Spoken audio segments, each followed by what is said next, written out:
नमस्कार मंडळी. आज आपण एक अतिशय महत्त्वाचा आणि संवेदनशील विषय घेऊन आलो आहोत.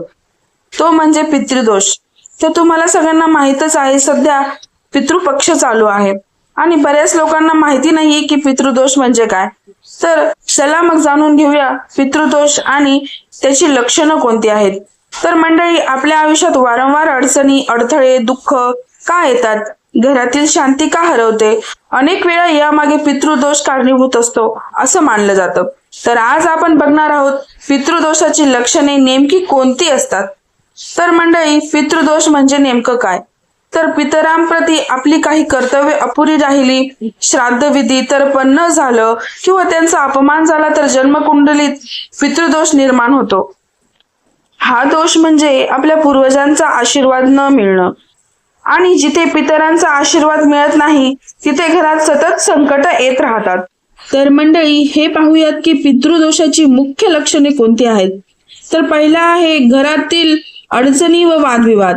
तर घरामध्ये नेहमी भांडणं, मनमुटाव, दुःखद घटना घडत राहणे, सुख शांती टिकून राहत नाही. दुसरा आहे संतती संबंधी समस्या. तर अपत्य न होणे, मुलं जन्माला आल्यावर टिकत नाहीत किंवा मुलं आजारी पडणे. तिसरा आहे आर्थिक अडथळे.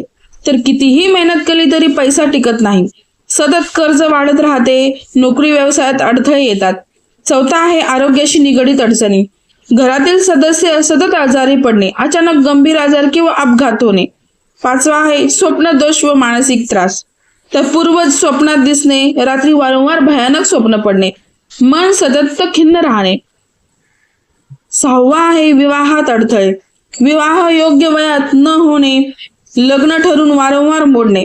सातवा आहे पूर्वजांच्या जागेत समस्या. तर घराच्या जागेत, जमिनीत सतत वाद, न्यायालयातील खटले, घर बांधले तरी पूर्ण न होणे. तर ही सर्व आहेत मंडळी पितृदोषाची महत्वाची लक्षणे.